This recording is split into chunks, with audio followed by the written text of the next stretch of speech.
London, 1814. Miss Theodora Trent stared up at the imposing limestone facade of Yardley House with a mixture of trepidation and determination. The London townhouse, with its gleaming windows and polished brass fixtures, represented her last hope of financial security. The position of governess to the children of the Duke of Lowick was not what she had envisioned for herself, but her father's death had left their family in dire circumstances, with creditors circling like vultures. "This will not do, Miss Trent," she murmured to herself, straightening her plain grey pelisse. "One cannot face a duke while trembling like a schoolgirl." Taking a deep breath, she lifted the heavy brass knocker and rapped it firmly against the door. A severe-looking butler answered, eyeing her modest attire with barely concealed disdain. "Miss Trent, I presume?" "Yes. I have an appointment with His Grace regarding the governess position." "His Grace is not at home to visitors today," the butler replied with cool efficiency. Theodora's heart sank. She had travelled across London in the rain for this interview, spending precious coins on hackney fare she could ill afford. "But I received a letter specifically requesting my presence today at 2 o'clock.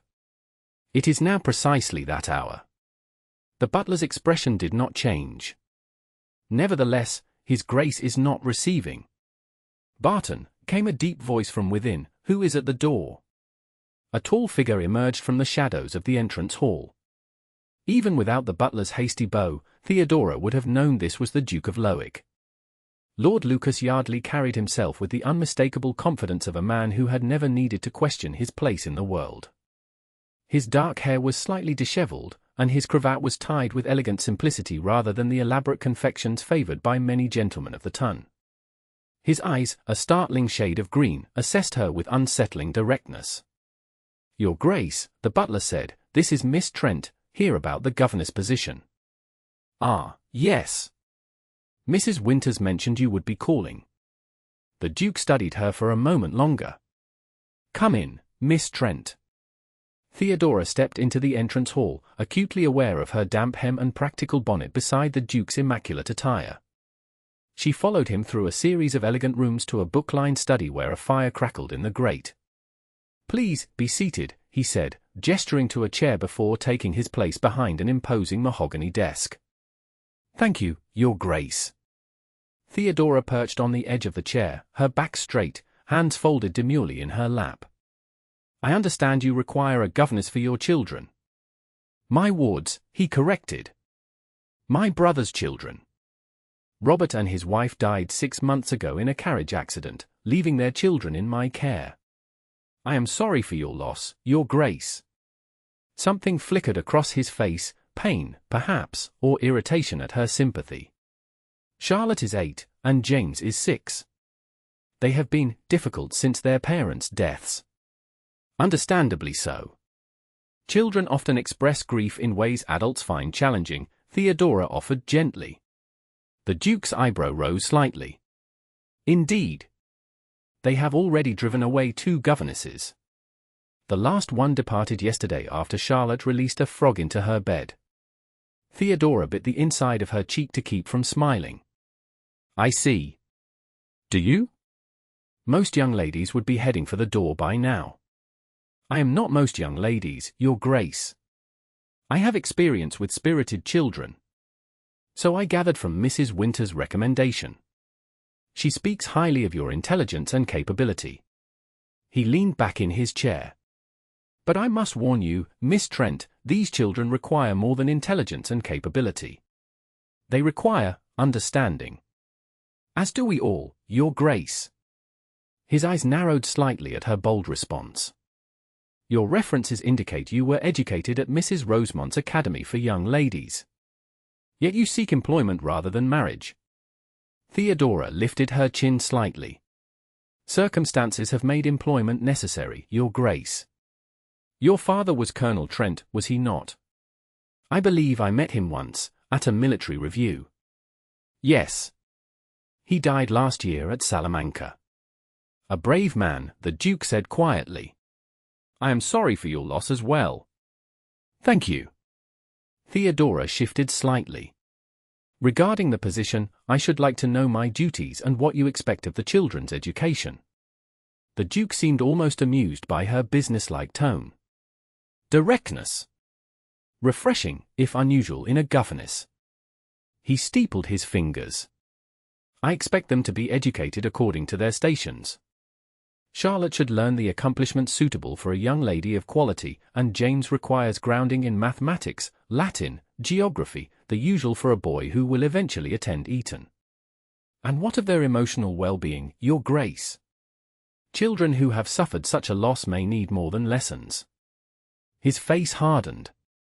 I did not hire you to be their nursemaid, Miss Trent. No, but a child's mind cannot absorb knowledge when their heart is troubled. For a moment, the Duke looked as though he might dismiss her outright for her impertinence. Then, unexpectedly, his expression softened. You speak from experience. It wasn't a question, but Theodora answered anyway. My mother died when I was Charlotte's age. The Duke nodded slowly. Very well. You may begin tomorrow. Mrs. Winters will show you to your quarters and acquaint you with the household. Your salary will be £40 per annum, with room and board provided. Theodora nearly gasped at the generous sum, twice what she had expected. Thank you, Your Grace. That is most generous. I expect excellence, Miss Trent. Nothing less. You shall have it.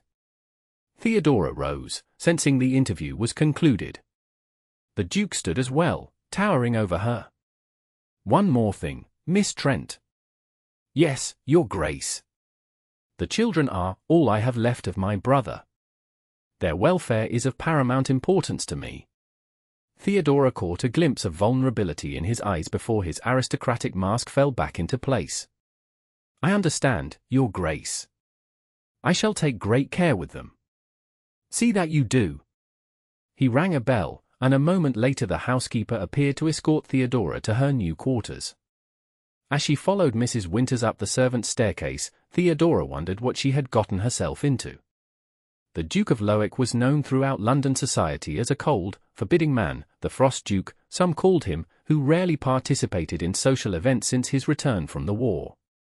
Yet she had glimpsed something beneath that icy exterior, something wounded and perhaps even kind. Here we are, Miss Trent, Mrs. Winters said, opening a door to reveal a small but comfortable bedchamber adjacent to the nursery. The children's rooms are through that door. They're with their nurse now, but you'll meet them at dinner in the nursery at 6 o'clock. Thank you, Mrs. Winters. Theodora set down her modest valise. Tell me, what are the children like? The housekeeper's lined face softened. They're good children at heart, miss. Just sad and confused. Master James is quiet, keeps to himself mostly. Lady Charlotte is spirited. Tests boundaries, that one does. And the Duke? How does he interact with them? Mrs. Winters hesitated. His Grace is reserved. He provides everything they could need, but she stopped herself. It's not my place to say more. Of course. I apologize for prying. No need, miss. You'll need to understand the household to do your job properly. Just know that His Grace has suffered his own losses. The war changed him, as it did many gentlemen. Theodora nodded, remembering her father's letters describing the horrors of the Peninsular Campaign. Thank you for your candor, Mrs. Winters. After the housekeeper departed, Theodora unpacked her few belongings and changed into a fresh gown. At precisely 6 o'clock, she entered the nursery to find two children seated at a small table, eyeing her with undisguised suspicion. Good evening, she said pleasantly. I am Miss Trent, your new governess. The girl, Charlotte, tossed her dark curls. We don't want a new governess. You'll be gone by the end of the week anyway. Charlotte, the nurse admonished, but Theodora raised a hand. It's quite all right. Lady Charlotte is entitled to her opinion. She took a seat at the table. However, I should warn you that I am exceptionally difficult to frighten away. Frogs do not alarm me in the slightest, nor do snakes, spiders, or any manner of creeping things. James, a solemn-faced boy with the same green eyes as his uncle, looked up with sudden interest. What about toads? Particularly fond of toads, Theodora replied seriously. What she did not write was how strangely affected she had been by his presence, or how she had noticed the flecks of gold in his green eyes when the firelight caught them. Such observations were entirely inappropriate for a governess to entertain about her employer, particularly one so far above her in station. The following morning, Theodora established a routine for the children: breakfast, followed by lessons in the schoolroom, then outdoor exercise in the garden if weather permitted. Charlotte initially tested her with deliberate mistakes in her French recitation and by accidentally spilling ink on her sampler, but Theodora responded with such unflappable calm that the girl eventually gave up her attempts at provocation. James was quieter but warmed to Theodora when she suggested they incorporate his rock collection into his geography lessons. By luncheon, both children were engaged in their studies, if not entirely enthusiastic. It was during their afternoon walk in the garden that Theodora first encountered the Duke again. He emerged from his study as they passed by the French doors, his expression darkening when Charlotte impetuously plucked a rosebud from a prized bush. "Charlotte," he said sharply, "what have I told you about the roses?" The girl froze, her face flushing. "Not to touch them. And yet you deliberately disobeyed." "I'm sorry, uncle," she whispered, her earlier bravado evaporating. Theodora stepped forward. "The fault is mine, Your Grace. I should have supervised more carefully." The Duke's gaze shifted to her. "You need not shield her, Miss Trent. Charlotte knows the rules." "Indeed, but I am still learning them." Theodora kept her tone respectful but firm. "Perhaps Your Grace would care to join us? The children were just explaining the various plants in the garden to me." For a moment, she thought he would refuse. Then, to her surprise, he inclined his head slightly. "I have a few minutes before my next appointment." James looked up in astonishment, and even Charlotte seemed taken aback by her uncle's acquiescence. "Excellent," Theodora said brightly. "James was just about to tell me about these particular flowers." "Hydrangeas," the boy said softly.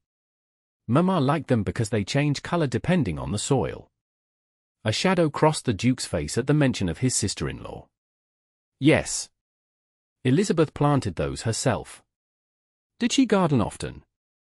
Theodora asked gently. "Whenever the weather allowed." The Duke's voice softened slightly. "Robert used to complain that she spent more on plants than on gowns." Charlotte looked up sharply. "Papa said that." "Indeed." He pretended to object, but in truth, he indulged her passion for gardening at every opportunity. "I don't remember that," the girl said, her voice small. The Duke seemed to realize he had ventured into emotional territory he typically avoided. "Yes, well. I have matters to attend to. Good day, Miss Trent, children." He departed swiftly, leaving Theodora to wonder at the brief glimpse of the man behind the ducal mask. Clearly, he possessed memories of his brother's family that the children treasured, yet he shared them so rarely that even this small anecdote had startled Charlotte. Over the following weeks, Theodora settled into life at Yardley House. The children made progress in their studies, and their outright hostility gradually transformed into a cautious acceptance of her presence. Charlotte still tested boundaries, but her challenges now took the form of intellectual debate rather than acts of mischief. James emerged from his shell, revealing a quick mind and gentle heart. The Duke, however, remained an enigma. He inquired about the children's progress weekly, listening to Theodora's reports with grave attention, but rarely spent time with them. Occasionally, she glimpsed him watching them from windows or doorways, his expression unreadable. One rainy afternoon, as Theodora supervised the children's music practice in the drawing room, the Duke entered unexpectedly. He stood silently by the door, listening as Charlotte struggled through a simple melody on the pianoforte. "Dreadful, isn't it?" Charlotte said, catching sight of him. "Miss Trent says I must practice every day, but I shall never improve." "Perseverance is essential to mastery," the Duke replied. "Did you persevere at music, Uncle Lucas?" James asked from his place by the window, where he had been reading. The Duke hesitated. "I was not particularly musical as a boy." "What were you good at?" Charlotte demanded. Again, the Duke seemed caught off guard by this simple question. Riding. Mathematics. Military strategy. Like Papa? James asked eagerly. Your father was a far better horseman, the Duke said. He could outride anyone in the county by the time he was 12. Theodora watched the children absorb this rare information about their father. Perhaps your Grace would consider joining us for lessons occasionally, she suggested. The children might benefit from hearing about your experiences with various subjects. I am not a teacher, Miss Trent. With respect, Your Grace, we all have something to teach. His eyes met hers, and she felt a peculiar flutter in her chest at the intensity of his gaze. An interesting philosophy. He glanced at the clock. I have correspondence to attend to. Good day. After he left, Charlotte abandoned all pretense of practicing. Uncle never talks about Papa. Perhaps it pains him, Theodora suggested gently. It pains us too, the girl replied with sudden ferocity. But we're not allowed to mention them. Every time we do, Uncle Lucas looks so cold. I think, Theodora said carefully, that sometimes people who seem cold are actually protecting themselves from feelings that are too hot to handle. James frowned. Like when you wrap a cloth around the handle of a hot pot. Exactly like that, Theodora smiled. Now, Charlotte, shall we try that passage once more? That evening, Theodora was surprised to receive a summons to the Duke's study after the children were in bed. She found him standing by the window, gazing out at the rain-slicked street. You wish to see me, Your Grace? He turned, his face half in shadow. Yes, Miss Trent. I wanted to discuss your approach to the children's education.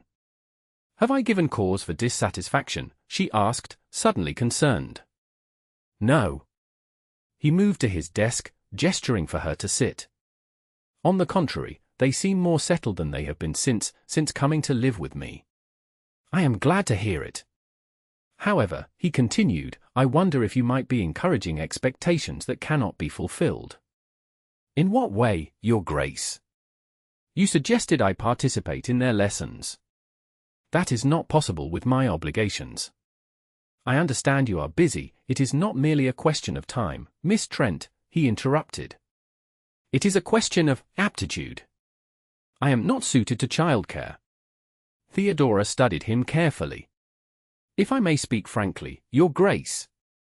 You rarely speak otherwise, he noted dryly. The children hunger for connection with you. Not because you might teach them geography or mathematics, but because you are their last link to their parents. His expression hardened. I am aware of my responsibilities. Responsibilities, yes. But perhaps they need more than duty. You overstep, Miss Trent. Possibly, she acknowledged, but I speak only out of concern for the children's welfare, which you yourself identified as paramount. The Duke stood and paced to the fireplace. You do not understand the situation. Then help me understand, she said quietly. He was silent for so long that Theodora thought he might dismiss her. Finally, he spoke, his voice low. I was not close to my brother in recent years. We disagreed about many things. I was away at war, and then attending to estate matters. The children barely knew me before they came to live here. All the more reason to build that relationship now. He turned to face her, and Theodora was struck by the raw emotion in his eyes. I failed him, Miss Trent. My brother. I failed him in life, and now I fear I am failing his children as well. The admission, so vulnerable and unexpected, touched something deep within her. You have provided them with everything they need materially. That is not failure. It is not success either. Perhaps not, she agreed gently, but it is a beginning. And beginnings are important. Something shifted in his expression, a softening around the eyes, a relaxation of his stern mouth. You are an unusual woman, Miss Trent. I shall take that as a compliment, Your Grace. As it was intended. He straightened, his moment of vulnerability passing. Very well. I shall consider your suggestion about participating in the children's education when my schedule allows. Thank you, Your Grace. As Theodora returned to her room, she reflected on their conversation with a mixture of hope and trepidation. She had glimpsed the man beneath the ducal mantle tonight, a man carrying burdens she could only begin to comprehend. A man who, despite his wealth and status, seemed profoundly alone. The following day brought unexpected news. As Theodora supervised the children's luncheon, Mrs. Winters appeared with a message. His Grace requests your presence in the drawing room, Miss Trent. There is a visitor inquiring after you. Puzzled, Theodora excused herself and hurried downstairs. In the drawing room, she found the Duke in conversation with a slight, fashionably dressed young man whose face lit up at her entrance. Theodora. There you are. Mr. Patterson, she said, surprised. Edmund Patterson had been one of her father's junior officers, a friendly acquaintance rather than a close friend. This is unexpected. I've been searching all over London for you, he explained. When your sister told me you had taken a position as governess, I could scarcely believe it.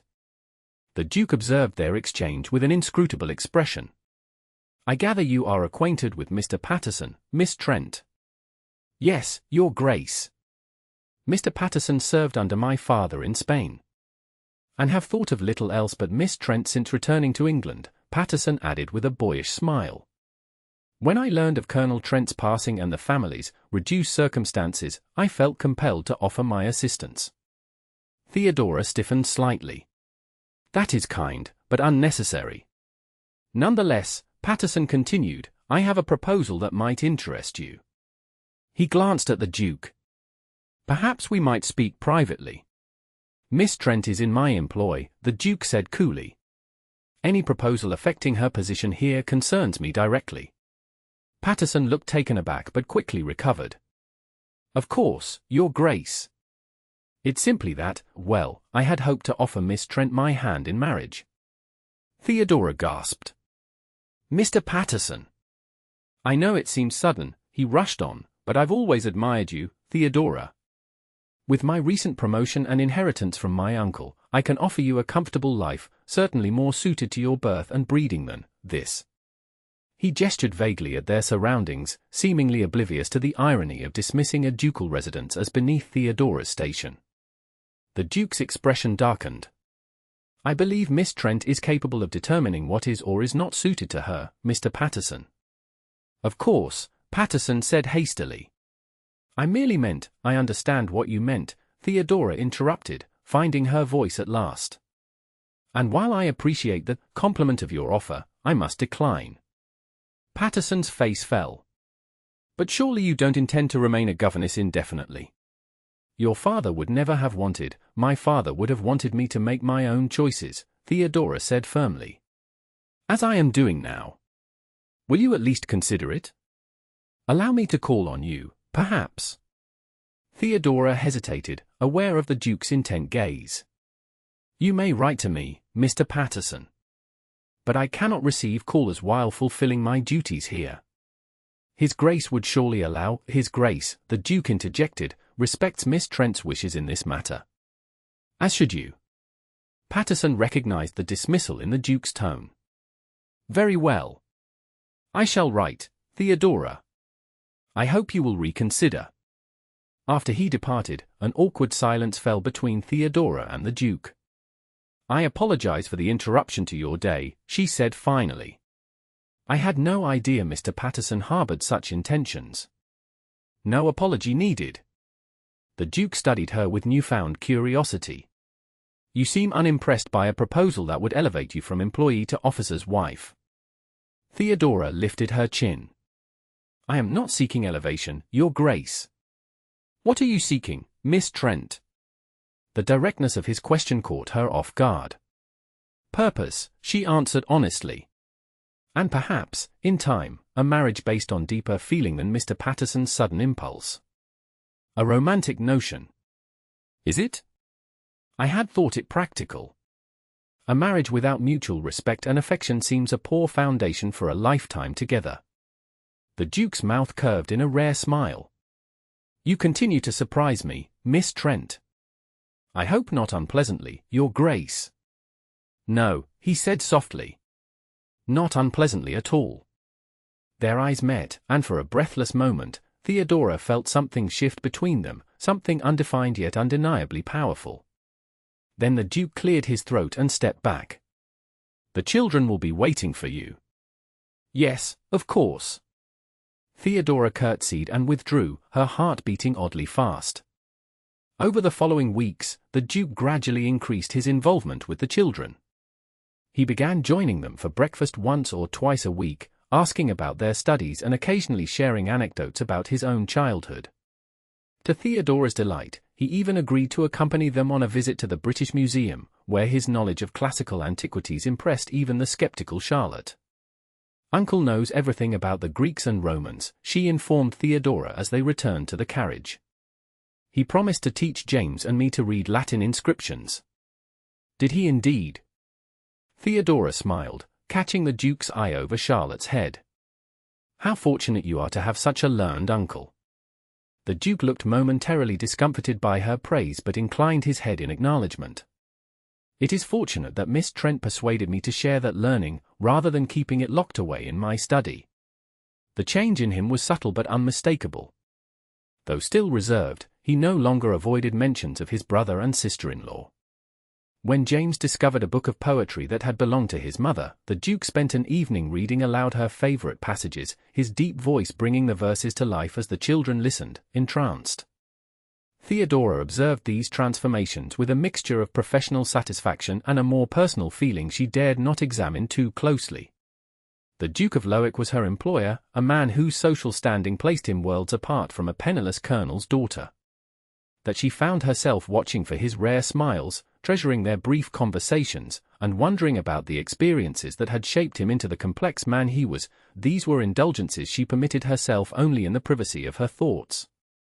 Until the night of the thunderstorm. It began as a spring shower, gentle raindrops pattering against the windows as Theodora read the children a bedtime story. By the time she retired to her own room, the rain had intensified, accompanied by distant rumbles of thunder. Unable to sleep, she lit a candle and settled in a chair with a book from the Duke's extensive library, a volume of Shakespeare's sonnets he had recommended when she mentioned her fondness for poetry. A particularly violent crash of thunder shook the house, followed by a small, frightened cry from the nursery. Theodora hurried to investigate and found James sitting up in bed, his face pale in the dim light. "It's only thunder, James," she soothed, sitting beside him. "Nothing to fear. Papa used to say it was just the angels rearranging furniture," the boy whispered. Theodora smiled. "That's a lovely thought. But Uncle Lucas says it's just electrical disturbances in the atmosphere." "Well, both can be true in different ways, can't they?" Another tremendous crash made the boy flinch. Charlotte, remarkably, slept through the noise, her dark curls spread across her pillow. "Would you like me to stay until you fall asleep again?" Theodora asked. James nodded gratefully, and she settled beside his bed, speaking softly of pleasant things, the visit they had planned to the park tomorrow, the letter she had received from her sister describing a family of ducklings on the pond near their cottage, the book about sea voyages the Duke had promised to lend him. She was so engrossed in her gentle storytelling that she didn't notice the nursery door opening. Only when James's eyes widened did she turn to find the Duke himself standing in the doorway, a dressing gown belted over his nightshirt, his hair disheveled from sleep.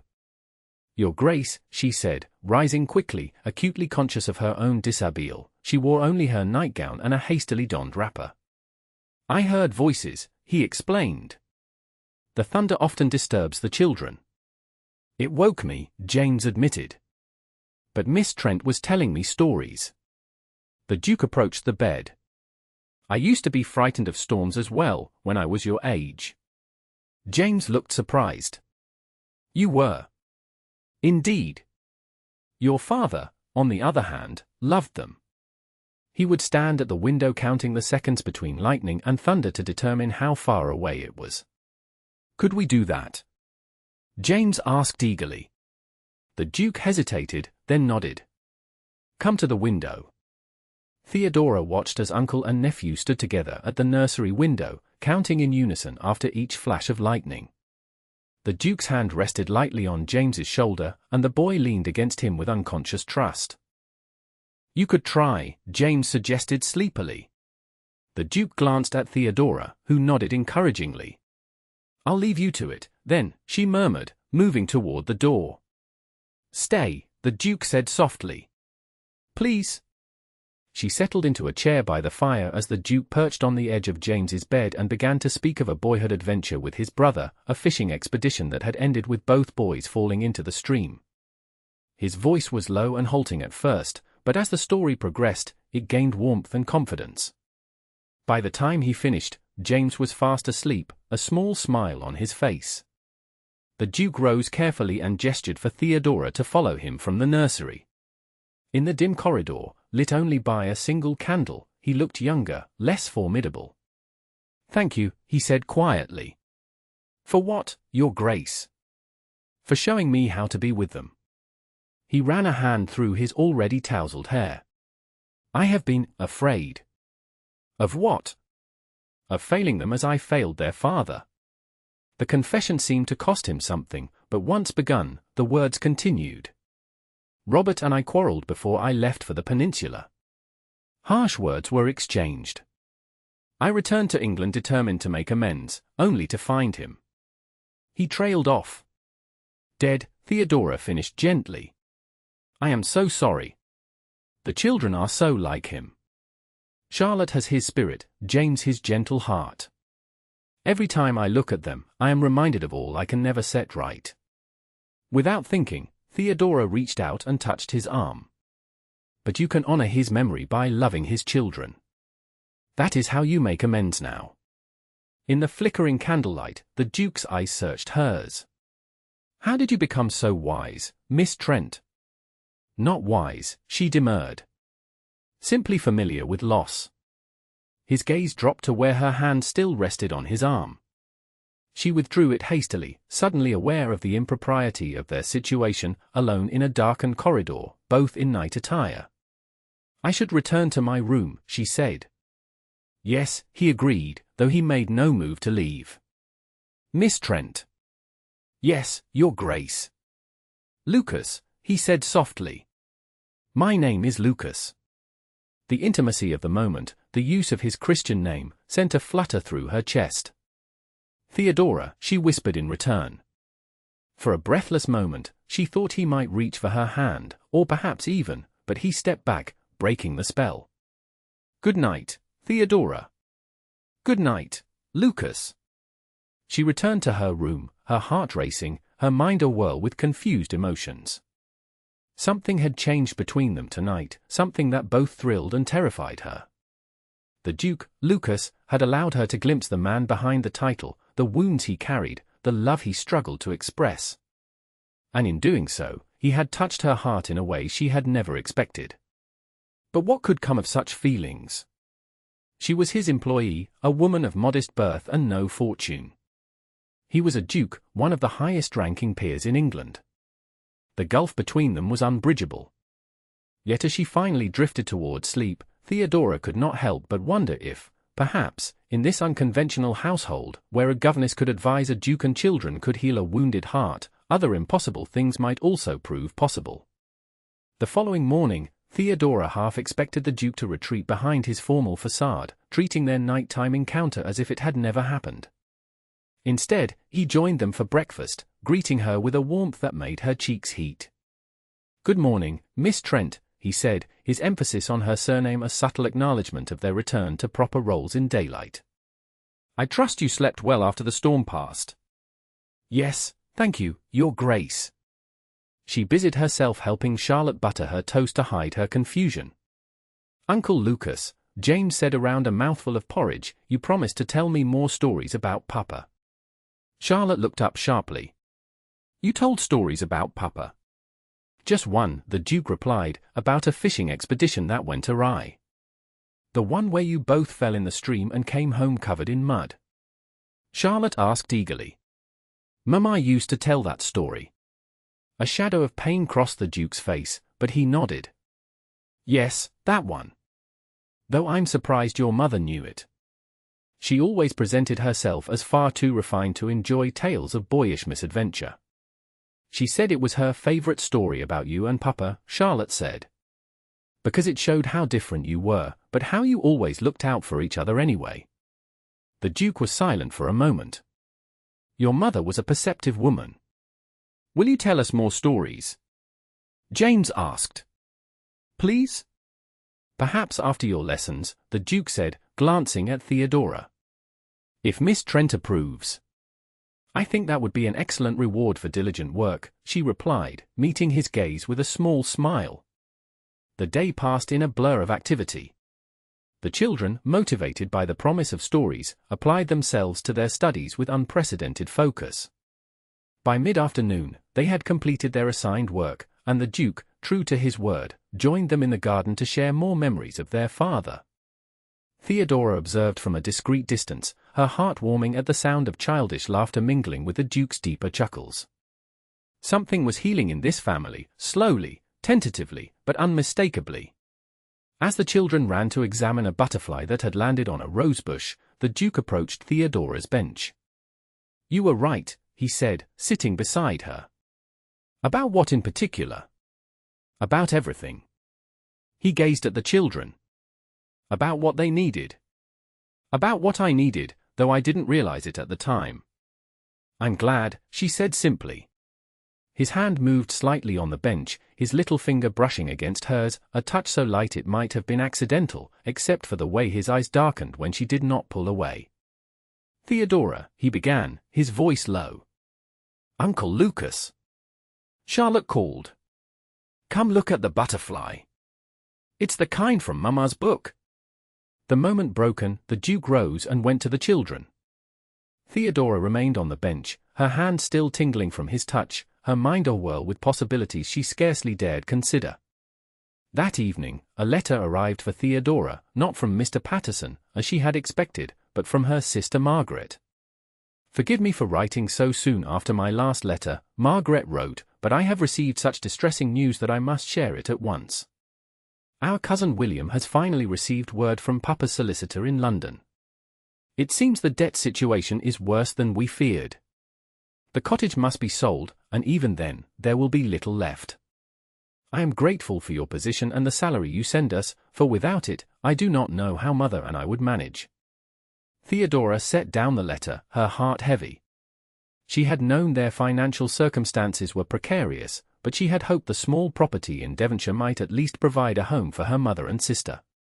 Now it seemed they would lose everything. A knock at her door interrupted her troubled thoughts. It was Mrs. Winters. His Grace requests your presence in the study, Miss Trent, when you have a moment. Thank you. I'll come at once. She found the Duke at his desk, surrounded by papers. He looked up as she entered, his expression warming.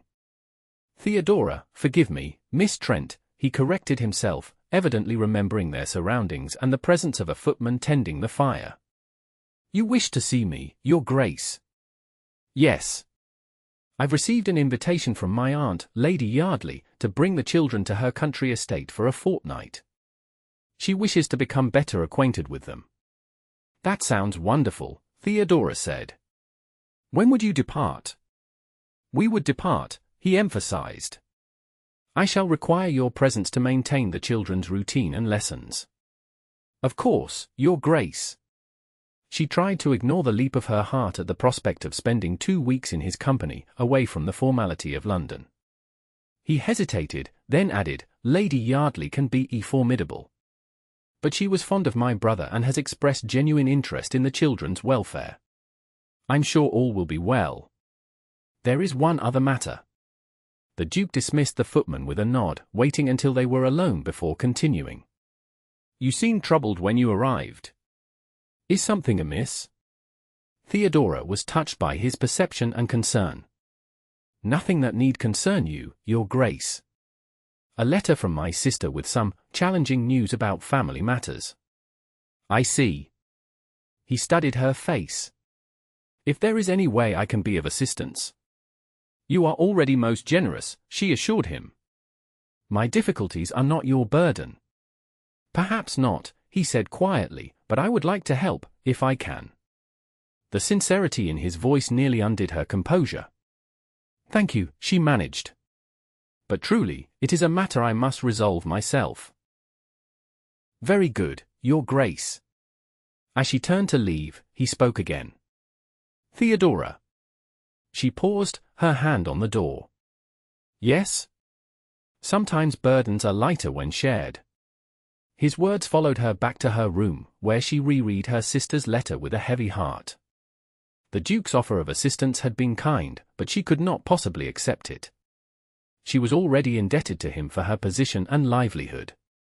To confess her family's financial distress might seem like an implicit request for funds, something her pride could not countenance, especially given the confusing feelings developing between them. The journey to Yardley Park occupied a full day, with stops to rest the horses and allow the children to stretch their legs. Theodora travelled in the ducal carriage with the children and the Duke himself, an arrangement that raised Mrs. Winter's eyebrows but which Lucas explained as practical, given James's tendency toward travel sickness. "Tell me about Lady Yardley," Theodora said as they passed through the Kentish countryside. "Should the children be prepared for any particular expectations?" "Aunt Agatha is my mother's sister," the Duke replied. "She never married but has devoted herself to family matters with admirable thoroughness. She means well, though her manner can be direct. She frightens the maids," Charlotte contributed helpfully. "And she told our last governess that her posture would bring shame to a washerwoman." "Charlotte!" The Duke looked appalled, but Theodora laughed. "Thank you for the warning. I shall endeavour to stand as straight as a guardsman." The Duke's mouth twitched. "Aunt Agatha also values honesty and intelligence. I suspect you will manage her well enough." Yardley Park proved to be a magnificent estate, not as grand as some ducal seats, perhaps, but beautifully proportioned and situated amid rolling hills and ancient woodlands. As their carriage approached, Theodora caught her breath at the golden stone facade glowing in the late afternoon sunlight. "It's beautiful," she murmured. "It has been in the family for 12 generations, the Duke said, a note of pride in his voice. "Though this house was built by my great-great-grandfather in the last century." Lady Yardley awaited them on the steps, a tall, imposing figure in a gown of deep purple, her silver hair arranged beneath a lace cap. Her face, lined but still handsome, bore a striking resemblance to the Duke's. At last, she declared as they descended from the carriage. "I was beginning to think you had decided to walk from London, Lucas." "Aunt Agatha." The Duke bowed over her hand. "May I present Charlotte and James? And this is Miss Trent, their governess." Lady Yardley inspected the children with keen eyes, then turned her attention to Theodora. "Miss Trent, I understand you have succeeded where 2 others failed in managing these children." "The children manage themselves admirably, my lady," Theodora replied with a curtsy. "I merely provide guidance when needed." "Diplomatic as well as competent," Lady Yardley observed. "How refreshing." The Duke shot Theodora an approving glance as they followed Lady Yardley into the house. The next few days passed in a pleasant rhythm.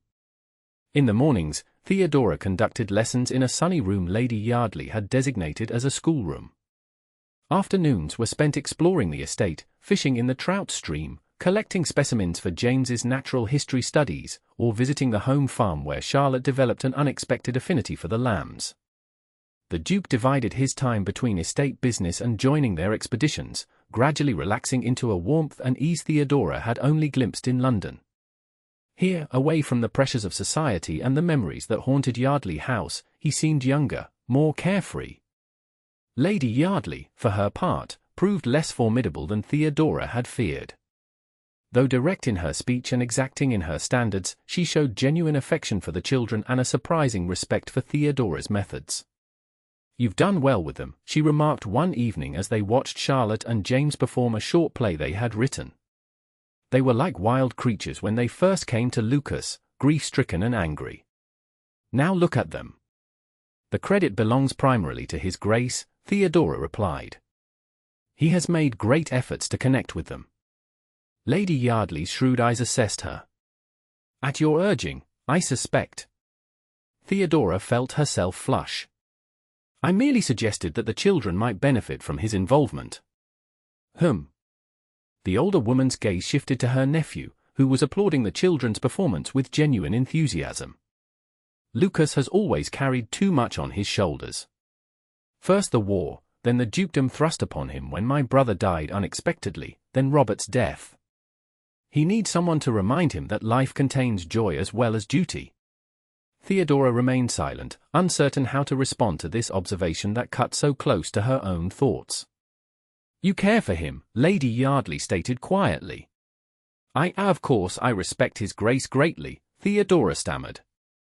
Lady Yardley's mouth curved in a knowing smile. "That wasn't what I asked, my dear. But your answer tells me what I wish to know." Before Theodora could formulate a response, the Duke approached, bringing an end to their conversation. But Lady Yardley's words echoed in her mind throughout the evening and into the next day. Did she care for Lucas as more than an employer? The answer, she knew, was unequivocally yes. Despite all the reasons such feelings were inappropriate and impractical, she could not deny the warmth that filled her when he smiled, the flutter in her chest when their hands accidentally touched, the deep satisfaction she felt at seeing him grow closer to his wards. But what of his feelings? There had been moments, glances held too long, conversations that strayed from the children to more personal matters, the way he sought her company even when propriety didn't demand it, that suggested he might not be indifferent to her. Yet he was a duke, and she a penniless governess. The gulf between their stations was too vast to bridge. On their 5th day at Yardley Park, a letter arrived for Theodora. She recognized her sister's handwriting and excused herself to read it in private. "Dearest Theo," Margaret wrote, "I write with news both good and troubling. The good is that Mamma's health has improved with the spring weather. The troubling is that Mr. Patterson called yesterday, full of strange questions about your position with the Duke of Lowick. He seemed particularly interested in whether you mentioned the Duke in your letters, and how you spoke of him. When I would not satisfy his curiosity, he became quite agitated, saying something about saving you from yourself under the notorious reputation of dukes. I don't know what he meant, but his manner was so odd that I felt I should warn you. He mentioned travelling to Kent this week on business, which I believe is near where you are staying." Theodora set down the letter with a troubled frown. Mr. Patterson's behaviour was concerning, and his apparent intention to visit the area even more so. What did he mean by saving her from herself? And why was he so interested in her relationship with the Duke? She resolved to speak to Lucas about it, but an opportunity did not present itself until late that afternoon. The children were engaged in a game of chess with Lady Yardley when Theodora found the Duke in the library, reviewing estate ledgers. "Your Grace," she began formally, conscious of the open door and passing servants, "might I speak with you on a matter of some concern?" He looked up, immediately alert to her serious tone. "Of course. Close the door, if you wish." She did so, then approached his desk. "I've received a letter from my sister that troubles me. It seems Mr. Patterson has been making inquiries about my position here and has spoken of travelling to Kent." The Duke's expression darkened. "What sort of inquiries?" "Apparently, he was interested in how I speak of you in my letters." She hesitated, then added, "He made some comment about the notorious reputation of dukes and saving me from myself." Lucas rose from his chair, his face rigid with anger. "The man is impertinent beyond belief. I feared he might attempt to call here, given his mention of business in Kent. If he does, he will not be received." The Duke paced to the window and back. "Forgive me, but did you give him any reason to believe his suit might eventually be successful?" "None whatsoever," Theodora said firmly. "I made my disinterest clear from the outset." "Yet he persists." Lucas's jaw tightened. Some men view a woman's refusal as merely the opening gambit in a negotiation. "I assure you, I have never treated serious matters as games," Theodora said, a touch of heat in her voice. His expression softened. "I know that, Theodora. It is one of the many qualities he broke off, then continued in a more measured tone. "One of the qualities that makes you an excellent governess." She felt a pang of disappointment at his retreat from whatever he had been about to say. "Thank you, Your Grace." "Lucas," he corrected quietly. "At least when we are alone." "Lucas," she acknowledged, her heart beating faster at the intimacy the name implied. He moved closer, his eyes. "No, it's not that," she said hastily. "It's just complicated." "Indeed it is." He ran a hand through his hair in a gesture she had come to recognize as a sign of inner turmoil. "But for now, let us address the simpler matter of Mr. Patterson's unwanted attentions." They made their way to the small drawing room, where they found Edmund Patterson pacing impatiently. He spun around at their entrance, his face lighting up at the sight of Theodora, then darkening when he noticed the Duke beside her. "Theodora! At last! I've been half mad with worry." "Mr. Patterson," she replied coolly. "This is an unexpected visit." "I had to come," he insisted. "Your sister showed me your letters, so full of mentions of the Duke, of his children, of this household. I feared you might be compromised." Lucas stiffened beside her. "You presume too much, sir." "Do I?" Patterson's gaze shifted between them.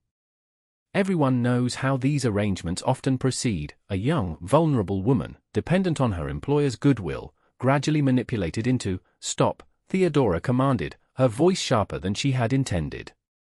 "You insult both His Grace and myself with such insinuations." "I speak only out of concern," Patterson protested. "Your father entrusted me with looking after you, should anything happen to him." "My father did no such thing," Theodora said, her anger rising. "He barely knew you beyond your service in his regiment." Patterson flushed. "Perhaps not formally, but as a fellow officer and gentleman, Mr. Patterson," the Duke interrupted, his voice dangerously soft, "you have outstayed your already dubious welcome. Miss Trent has made her feelings clear. I suggest you depart immediately." "I will not leave without speaking to Theodora alone," Patterson insisted. "Whatever hold you have over her, he has no hold over me," Theodora interjected. "I remain in this household by choice, Mr. Patterson, because I respect His Grace and care deeply for his wards." "Your assumptions are as offensive as they are incorrect." Patterson's expression hardened. "You've changed, Theodora. The woman I knew would never speak so disrespectfully to a gentleman who offers her honorable marriage." "The woman you knew existed only in your imagination," she replied evenly. "I have always been exactly who I am. You simply failed to see me clearly." "This is your final answer? You choose life as a servant over becoming my wife." "I choose a position where I am valued for my mind and character over a marriage based on false assumptions and wounded pride," Theodora said. "Good day, Mr. Patterson." For a moment, it seemed he might argue further, but the Duke's imposing presence and Theodora's unwavering gaze eventually convinced him of the futility of his cause. "You may regret this decision," he said as he collected his hat and gloves. "The protection of a husband is no small thing for a woman in your circumstances." "I am quite capable of managing my own circumstances," Theodora replied. "As I have demonstrated repeatedly." After Patterson departed, escorted firmly by the butler, Theodora let out a long breath. "I apologize for that unpleasant scene." Lucas turned to her, his expression a mixture of admiration and concern. "You have nothing to apologize for. You handled him with remarkable composure." "Not entirely," she admitted. "I fear I lost my temper somewhat." "Justifiably so." His mouth curved in a smile. "I particularly enjoyed your observation that the woman he claimed to love existed only in his imagination. It was unkind, perhaps, but true." She sighed. "He never saw me, only what he wished to see." Lucas's gaze softened.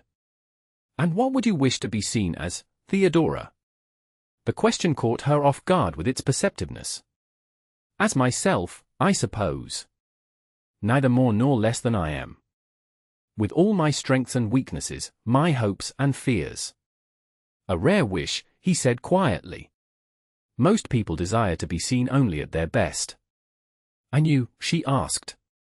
"What do you wish?" For a long moment, he didn't answer. Then, so softly she almost missed it, to be seen at all. The vulnerability in his voice touched her deeply. Impulsively, she reached out and took his hand. "I see you, Lucas." His fingers closed around hers, warm and strong. Do you? And what do you see? A man who has carried heavy burdens alone for too long. Who loves more deeply than he allows himself to show. Who is learning, day by day, to open his heart again. His eyes darkened with emotion. Theodora, your grace. Lady Yardley's voice from the corridor broke the moment. They stepped apart quickly as she entered the room. I understand we had an unwelcome visitor. He has been dealt with, Lucas said, his voice remarkably steady. Lady Yardley's shrewd gaze moved between them. I see. Well, the children are asking for both of you. Something about a promised expedition to the lake this afternoon. Of course, Theodora said, smoothing her skirts nervously. I'll go to them at once. As she hurried from the room, she felt Lady Yardley's eyes on her back and knew that the older woman had noticed the charged atmosphere between her and Lucas. The thought both terrified and thrilled her. What was happening between them defied all the rules of society, all the boundaries of class and position. Yet she could not deny the growing certainty in her heart that what she felt for Lucas Yardley was far more than respect or admiration. And unless she was gravely mistaken, he was beginning to feel something similar for her. The afternoon expedition to the lake proved a welcome distraction from her tumultuous thoughts. The children's excitement at feeding the swans and exploring the small island in the center of the water left little room for awkward moments or meaningful glances. Only as they walked back to the house, the children running ahead with Lady Yardley, did Lucas draw close to her side. You never mentioned what troubled you in your sister's letter, beyond Patterson's behavior, he said. Was there something else? Theodora hesitated. Some family concerns. Nothing that need trouble you. Yet it troubles you. His voice was gentle. Financial matters. Her silence was answer enough. Theodora, if I can help, you already do, she interrupted. The salary you pay me supports my mother and sister. It is more than generous. But perhaps not enough for whatever has arisen. She sighed. Our family home must be sold to settle my father's debts. It's a small cottage, nothing grand, but it has been in the family for generations. More importantly, it is the only home my mother has known since her marriage. Lucas was quiet for a moment. I understand the significance of ancestral homes, however humble. Yes, I imagine you would. She glanced at the grand house before them. Though on a rather different scale. The scale matters less than the attachment, he said. I felt the same pain when my brother sold our childhood home after our father died. It was a small hunting lodge in Scotland, nowhere near as grand as this, but it held all our memories. Why did he sell it? Theodora asked, surprised. He needed funds to maintain a certain lifestyle in London. Robert was not always prudent with money. A shadow crossed his face. Another source of contention between us. Theodora touched his arm lightly. I'm sorry. As am I. He covered her hand with his own for a brief moment. But perhaps I can prevent your family from experiencing similar regrets. Would you permit me to speak with my solicitor about your father's debts? There might be a way to resolve the situation without selling the cottage. I couldn't possibly accept such assistance, Theodora protested. It would be inappropriate. Why? Because you are my employee. Precisely. His expression grew thoughtful. And if you were not? I don't understand. If you were not my employee, he clarified, would you accept my help then? The implication of his words sent a shock through her. Lucas, what are you suggesting? Before he could answer, Charlotte came running back toward them. Uncle Lucas. Miss Trent. Come quickly. James has found a nest of rabbits in the kitchen garden. The moment broken, they hurried after the excited girl, leaving Theodora's question hanging in the air between them.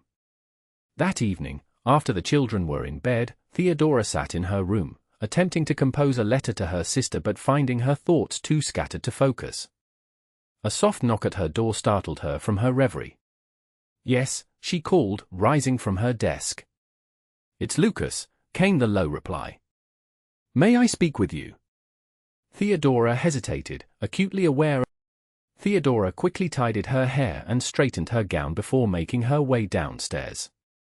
The house was quiet, the servants retired for the evening, Lady Yardley presumably in her rooms. She found Lucas pacing before the library fire, a glass of brandy in his hand. He turned at her entrance, his expression unreadable in the dim light. "Thank you for coming," he said, setting down his glass. "I realized our conversation was interrupted earlier." "Yes." Theodora remained near the door, uncertain whether to advance further into the room. "Please, sit," he gestured to a chair near the fire. "What I have to say requires some explanation." She settled into the chair, her hands folded tightly in her lap. "You were about to explain what you meant about me no longer being your employee." "Yes." He resumed his pacing, seemingly struggling to find the right words. "Theodora, these past months have been transformative. You've brought life back to my household, joy back to the children, and—" He paused, facing her directly. "And feeling back to a heart I thought had hardened beyond redemption." Her breath caught. "Lucas! Please, let me finish before my courage fails me." He knelt beside her chair, taking her hands in his. "I know the disparity in our stations makes what I'm about to say seem impossible, perhaps even improper. But I have come to care for you deeply, not as an employee, not as the children's governess, but as the remarkable woman you are." Theodora felt tears gathering in her eyes. "I care for you too," she whispered. "More than I should." "There is no should in matters of the heart," he said, squeezing her hands gently. "Only what is true and real." "But the world doesn't operate on truth and reality," she reminded him. "It operates on rules and expectations. You are a duke. I am a governess. Titles are accidents of birth," he countered. "They say nothing about a person's character or worth. You have shown me that repeatedly. Society won't see it that way." "Then let society talk." His eyes blazed with sudden intensity. "I have spent too many years living according to others' expectations, my father's, the army's, society's. I want to live according to my heart for once." Theodora couldn't help but smile through her tears. "That's a remarkably romantic statement from a man once known as the Frost Duke." He laughed softly. "See what you've done to me? I hardly recognize myself anymore." "I prefer this version," she admitted. "As do I." His expression grew serious again. "Theodora, I'm not asking for an answer tonight. I know this is sudden and overwhelming. But I want you to know that I intend to court you properly, if you'll allow it. And ultimately, when the time is right." He took a deep breath. "I wish to make you my duchess." She gasped, the word so far beyond her expectations that for a moment she couldn't speak. "Lucas, you can't mean," the scandal would be enormous. "Your position in society, the children's future prospects, can all withstand a few raised eyebrows and wagging tongues," he finished firmly. "The advantages of a dukedom include a certain immunity to social censure, particularly when one rarely seeks society's approval to begin with. But no more objections tonight," he said gently. "Just tell me one thing, does your heart incline toward mine, even a little?" The vulnerability in his question melted her remaining resistance. "Not a little," she whispered. "Completely." His smile transformed his face, erasing years of solitude and sorrow. "Then that is all I need to know for now." Slowly, giving her every opportunity to withdraw, he leaned forward and pressed his lips to hers in a kiss so tender it brought fresh tears to her eyes.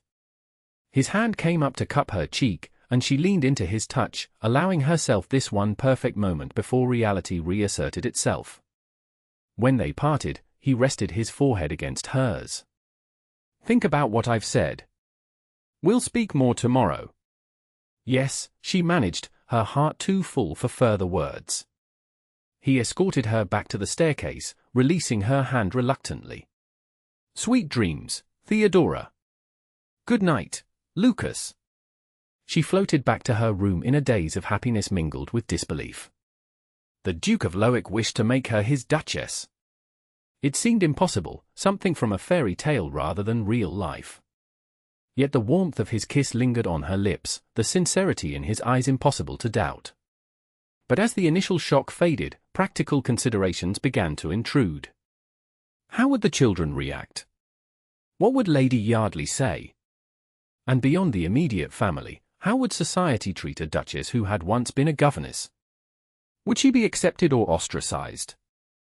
Would her lack of fortune and connections damage Lucas's standing or influence? These questions tumbled through her mind until sleep finally claimed her in the early hours of the morning. She awoke to find the household in an unexpected flurry of activity. Lady Yardley's maid informed her that an urgent message had arrived from London, requiring the Duke's immediate return. "His Grace instructed me to tell you that he will explain everything when he sees you at breakfast," the maid added.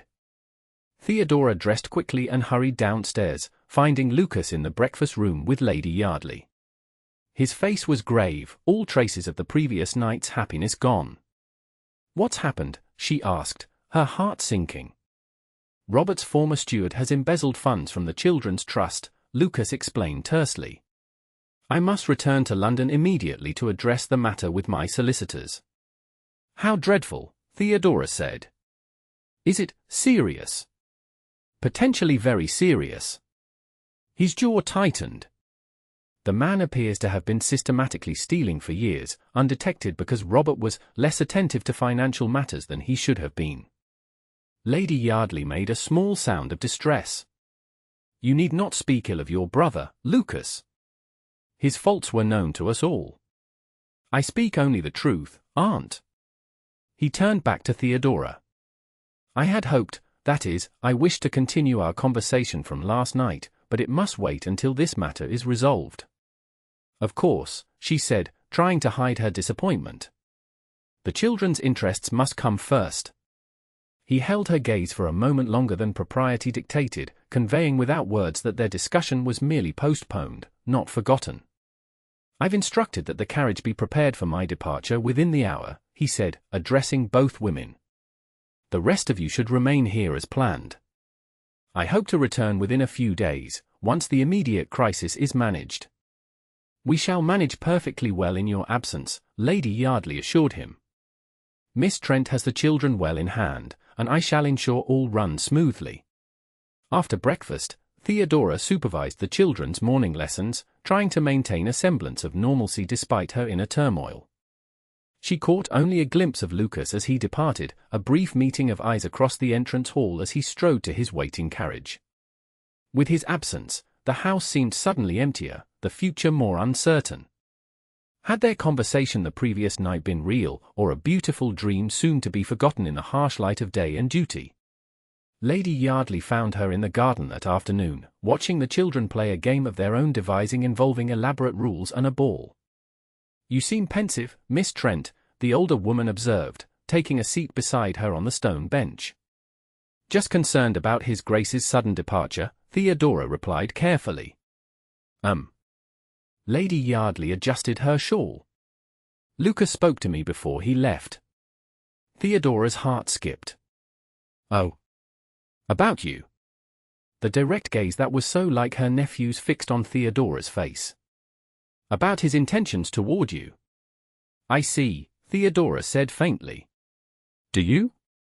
"Because I confess I was taken aback." Lady Yardley's voice held no censure, only curiosity. "Not by his feelings, those have been evident to me since we arrived, but by his determination to act on them so swiftly." "It was unexpected for me as well," Theodora admitted. "Yet not unwelcome." "No." She met the older woman's gaze steadily. "Not unwelcome at all." Lady Yardley studied her for a long moment. "You understand the difficulties you would face? The scandal, the whispers, the doors that might close to you both." "I do." "And you care for him enough to weather such storms?" "I do," Theodora repeated, the simple phrase carrying the weight of a more formal vow. Lady Yardley nodded slowly. "Then I shall not oppose it. Lucas has known too little happiness in his life. If he has found it with you, who am I to stand in the way?" Relief flooded through Theodora. Thank you, Lady Yardley. Your support means a great deal. Don't thank me. With deepest affection. Lucas. Theodora pressed the letter to her heart, simultaneously relieved by his continued feelings and dismayed by the extended separation. She penned a reply that afternoon, carefully proper in its wording yet conveying between the lines her own growing affection and understanding of his duties. 2 more weeks passed in this manner, with occasional letters exchanged but no word of Lucas's return. The children grew restless, missing their uncle and the routines of London. Even Lady Yardley began to show signs of concern about the prolonged absence. This business must be worse than he initially indicated, she remarked to Theodora one evening as they sat in the drawing-room after the children had gone to bed. Lucas is usually so efficient in managing crises. Perhaps there are complications he didn't anticipate, Theodora suggested, trying to hide her own worry. Perhaps. Lady Yardley set aside her embroidery with a sigh. In any case, we cannot remain here indefinitely. The London season begins in 3 weeks, and arrangements must be made. I had hoped. She trailed off. What had you hoped, Lady Yardley? That Lucas might make his intentions public before then. A formal announcement at the beginning of the season would forestall much of the gossip. She eyed Theodora speculatively. You would need new gowns, of course, and instruction in the more complex aspects of ducal entertaining. But with proper preparation, your transition from governess to duchess might be managed with minimal scandal. Theodora felt a sudden chill. You speak as if it's all arranged, but Lucas, his grace, and I have barely begun to discuss such matters. My dear girl, when a man like my nephew decides on a course of action, particularly one involving his heart, the matter is as good as settled. Lady Yardley picked up her embroidery again. Unless, of course, you have changed your mind. No, Theodora said quickly. But it seems presumptuous to plan for a future that has not yet been formally proposed. Practicality, not presumption, Lady Yardley corrected. And speaking of practicality, I suggest we return to London next week. Lucas can join us there when his business is concluded. Theodora agreed, though the prospect of returning to Yardley House without Lucas filled her with trepidation. How would she manage her changing relationship with him in the more formal setting of London, under the watchful eyes of servants and, eventually, society? The answer came sooner than expected. The very next day, as they were beginning to make arrangements for their departure, Lucas returned unexpectedly, arriving just as they were sitting down to luncheon. "Uncle Lucas!" Charlotte cried, jumping from her chair to rush into his arms. James followed more sedately but with equal enthusiasm. "Hello, my dears," Lucas said, embracing them both. "I've missed you terribly." His eye sought Theodora's over the children's heads, and the warmth in his gaze made her heart leap. He looked tired, she thought, with new lines of strain around his mouth, but otherwise unchanged. "We weren't expecting you until next week at the earliest," Lady Yardley said as he took his place at the table. "I trust this means the matter is resolved." "Mostly," Lucas replied, accepting a plate from the footman. "There are details still to be addressed, but the immediate crisis has passed." "Was it very bad, uncle?" James asked solemnly. Lucas hesitated, then nodded. "Rather bad, yes. But nothing that can't be mended with time and care.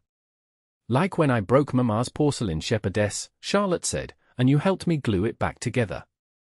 A shadow crossed Lucas's face. "Something like that, yes." The conversation turned to lighter topics as they finished their meal, but Theodora could sense an undercurrent of tension in Lucas that hadn't been present before his departure. When Lady Yardley suggested the children might show their uncle the fort they had constructed near the lake, he agreed with visible relief at the chance to escape the dining room. Theodora hung back, uncertain whether to join them, but Lucas turned at the door. "Will you come, Miss Trent? I'm most eager to see all the children's accomplishments during my absence." The formality of Miss Trent after his letters, "Dearest Theodora," stung slightly, but she reminded herself they were in company. "Of course, Your Grace." They walked behind the children, maintaining a proper distance, Lady Yardley between them like a chaperone. Only when they reached the lake and the children ran ahead to show off their creation did Lucas manage to speak to her semi-privately. "Forgive the formality," he said quietly. "I thought it best, with the servants present." "Of course," she replied. "I understand." "Do you?" His eyes searched hers. "I've thought of little else but our conversation these past weeks.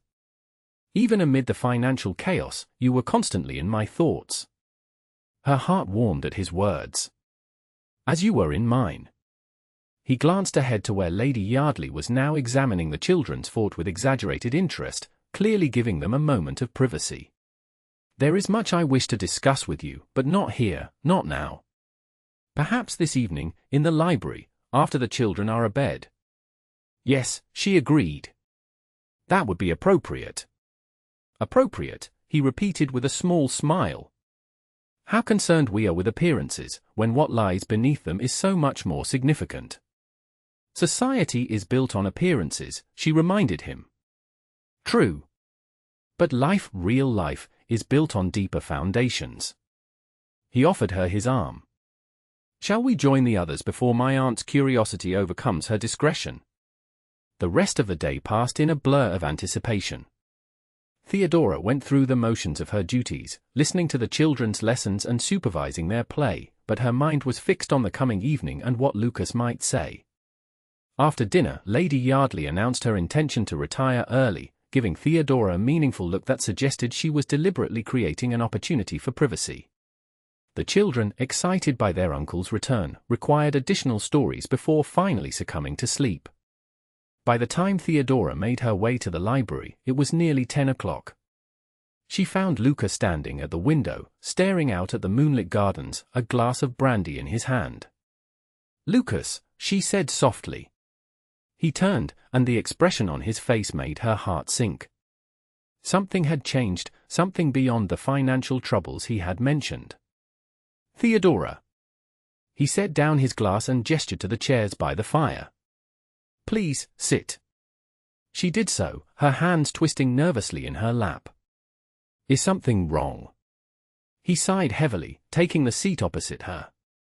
"I'm afraid there is, though not in the way you might be thinking." "Tell me," she urged gently.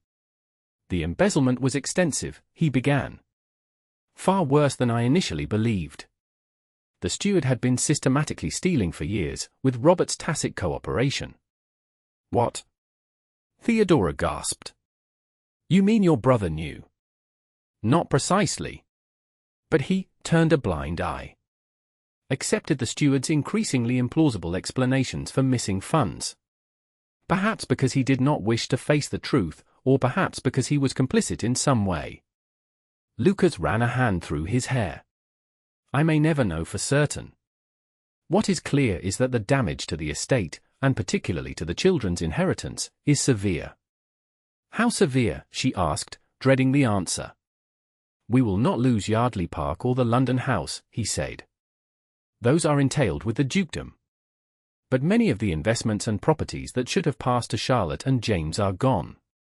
Their dowry and education funds are significantly reduced."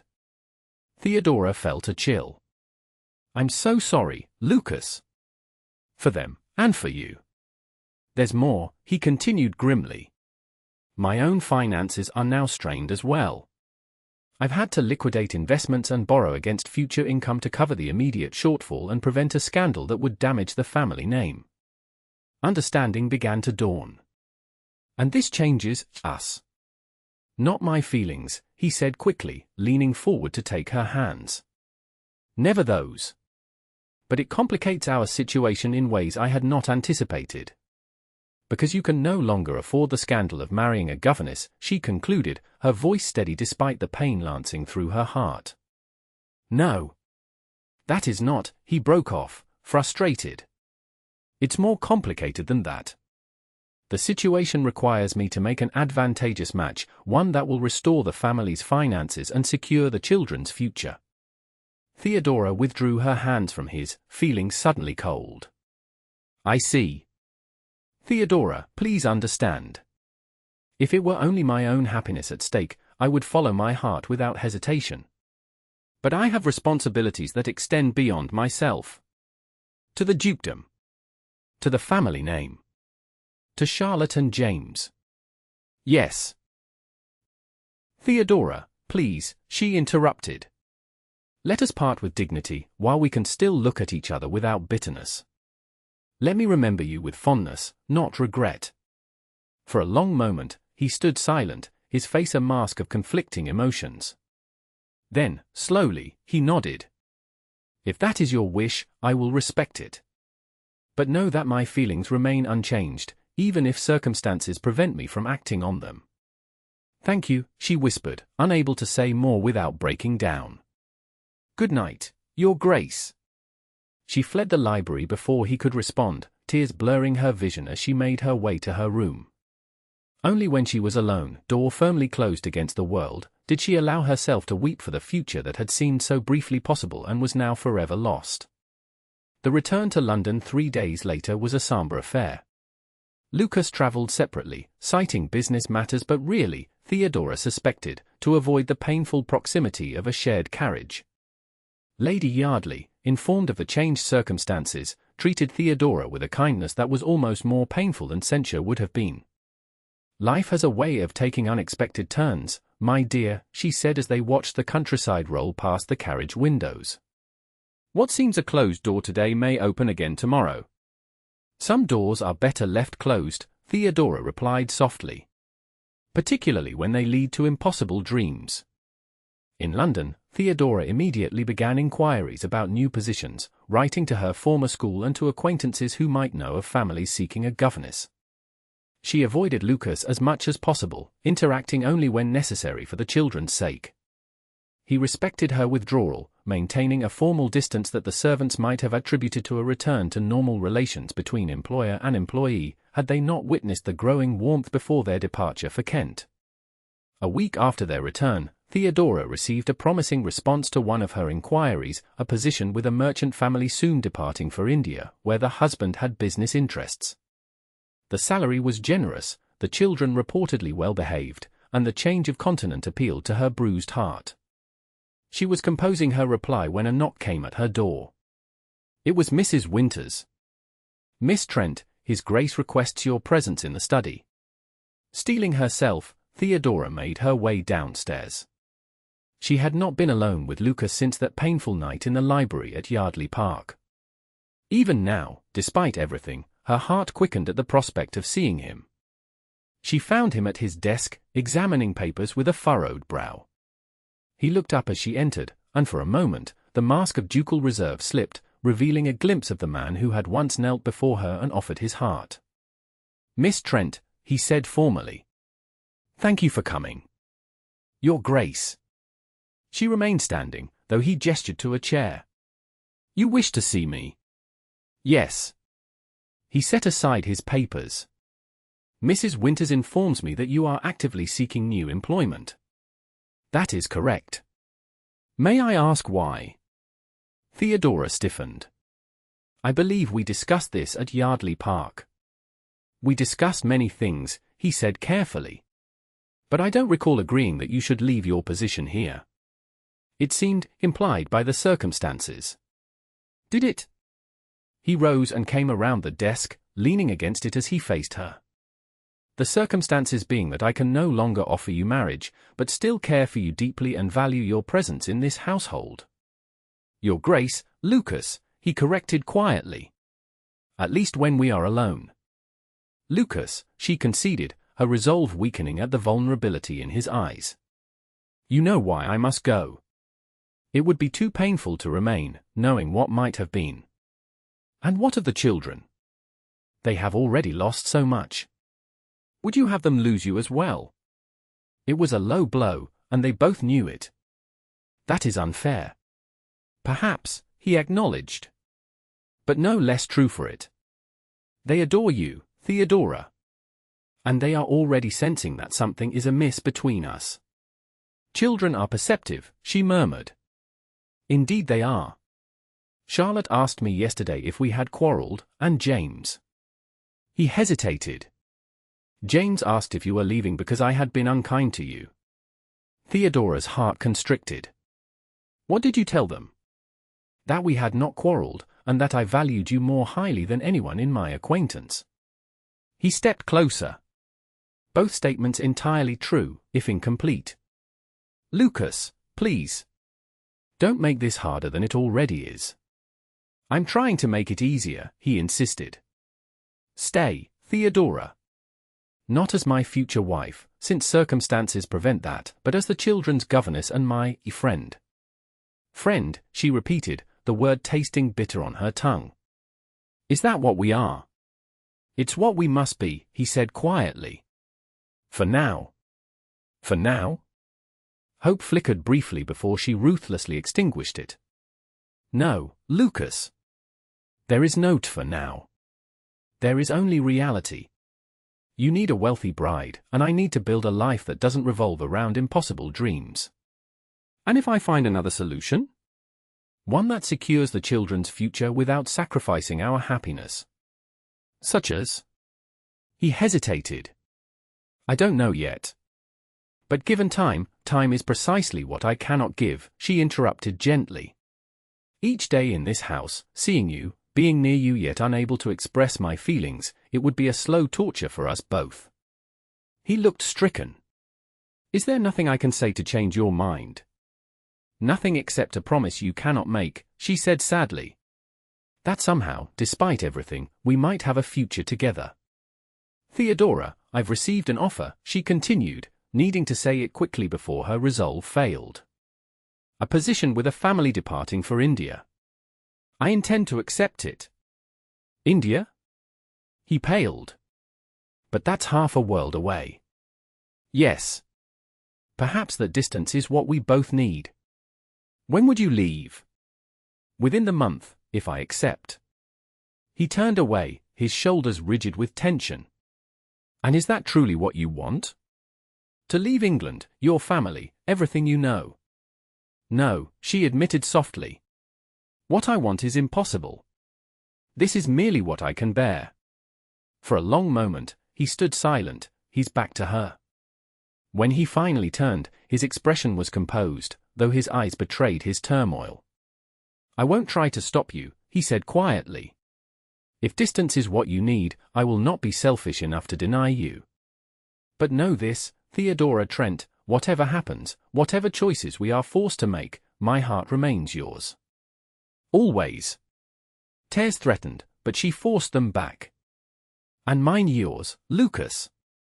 But sometimes, love is not enough.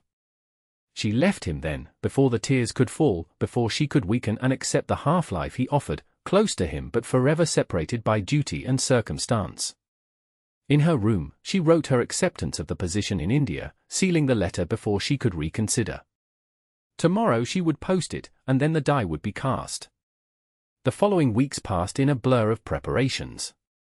Theodora broke the news to the children as gently as possible, explaining that she had been offered an exciting opportunity to travel and teach in a far-off land. Charlotte reacted with anger, James with quiet tears, but eventually both came to accept that she was leaving. Lucas remained distant but unfailingly courteous. If servants noticed the new formality between them, they said nothing. Lady Yardley, visiting from her own London residence, watched them both with sad eyes but respected Theodora's decision. You're both being ridiculously noble, she observed one afternoon as she and Theodora supervised the children in the garden. And utterly miserable in the process. Sometimes nobility is all we have, Theodora replied, watching Lucas across the lawn where he was showing James how to fly a kite. When happiness is not an option. Happiness is always an option, Lady Yardley countered. It simply requires courage to seize it. And what of duty? Responsibility? The needs of others. All important, the older woman acknowledged. But not at the complete sacrifice of one's own heart. There must be balance. Some scales cannot be balanced, Theodora said softly. The weight on one side is too great. Lady Yardley studied her thoughtfully. You love him very much, don't you? More than I ever thought possible, Theodora admitted. Which is why I must go. 2 days before Theodora's planned departure, a grand ball was held at the home of the Earl of Westmoreland, one of the first major events of the season. Lucas, as a prominent peer, was expected to attend, though he had shown little enthusiasm for the prospect. "It will be full of matchmaking mammas and their daughters," he had commented grimly. "Will you write to us from India?" James asked as Theodora closed the book. "Of course I will," she promised. "And you must write to me as well, telling me all about your studies and adventures." "It won't be the same," Charlotte said flatly. "Nothing will be the same without you." "You'll have your uncle," Theodora reminded her gently. "And whoever becomes your new governess." "Uncle Lucas is different now," James observed with childish directness. "Sad all the time." "Is it because you're leaving?" Theodora hesitated, uncertain how to answer. "Your uncle has many responsibilities that weigh on him," she said finally. "He wants very much to take care of you both and ensure your future happiness." "But what about his happiness?" Charlotte demanded. "And yours?"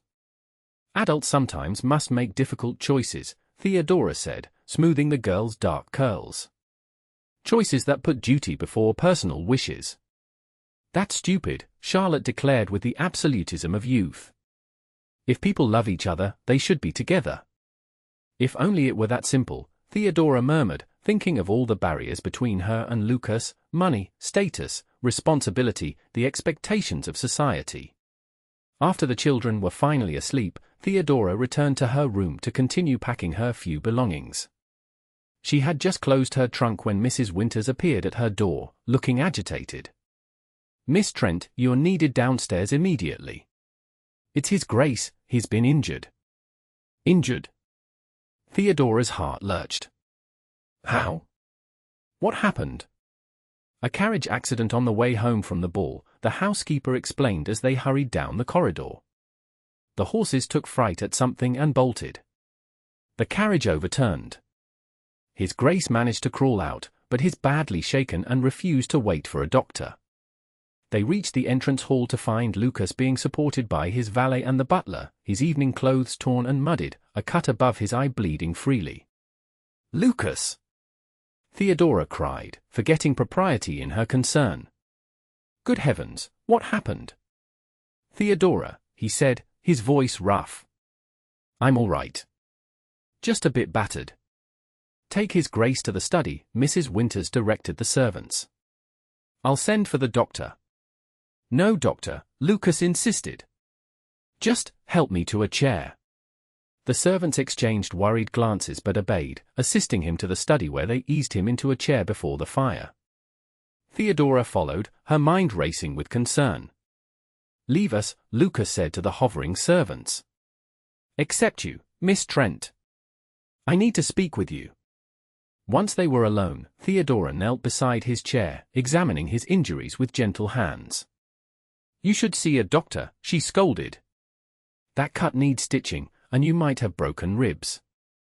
"Later," he said, capturing her hands in his. "Theodora, listen to me. The accident, it made me realize something." "That carriages are dangerous conveyances," she suggested, trying to lighten the moment despite her worry. "That life is fleeting," he corrected seriously. "And that some chances, once lost, never come again." Her heart began to beat faster. "Lucas, no, let me finish." He straightened in his chair, wincing slightly. "Tonight, at that ball, I watched men and women making matches based on fortune and advantage. I listened to mothers extolling their daughters' dowries rather than their characters. I danced with young ladies who saw only my title, not the man wearing it."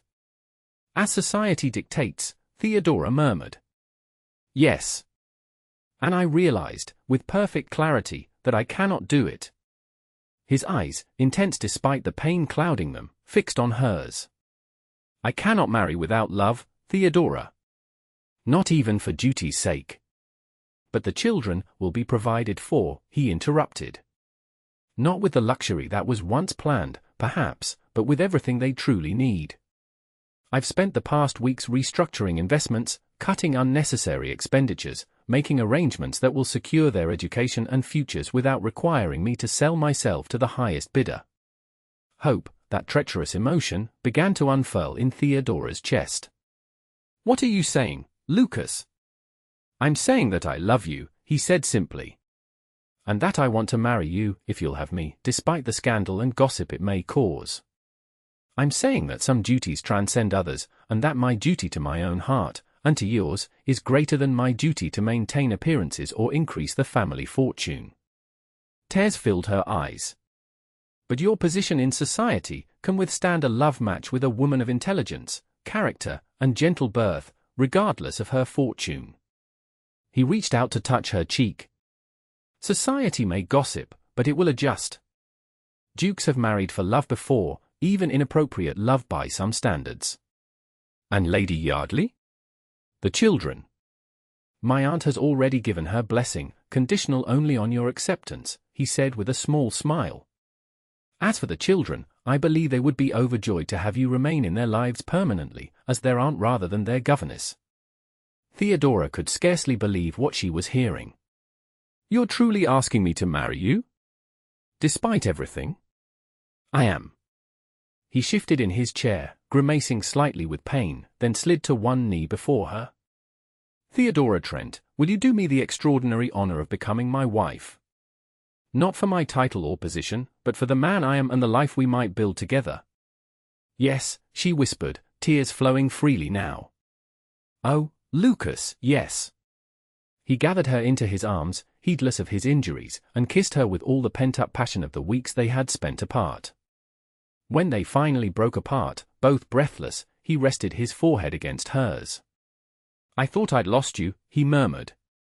"When I realized you were truly leaving, going halfway around the world. I thought it was the only way," she admitted. "The only way to heal my heart." "And now?" She smiled through her tears. "Now I believe it can heal here, with you." A discreet cough from the doorway interrupted them. It was Mrs. Winters, accompanied by a gentleman with a medical bag. "The doctor is here, Your Grace," she announced, her eyes widening at the sight of her employer on his knees, embracing the governess. Lucas rose somewhat stiffly, keeping Theodora's hand in his. "Excellent timing, Doctor. I find I am suddenly much more concerned about my continued good health." "As well you should be, Your Grace," the doctor replied, tactfully ignoring the intimate scene he had interrupted.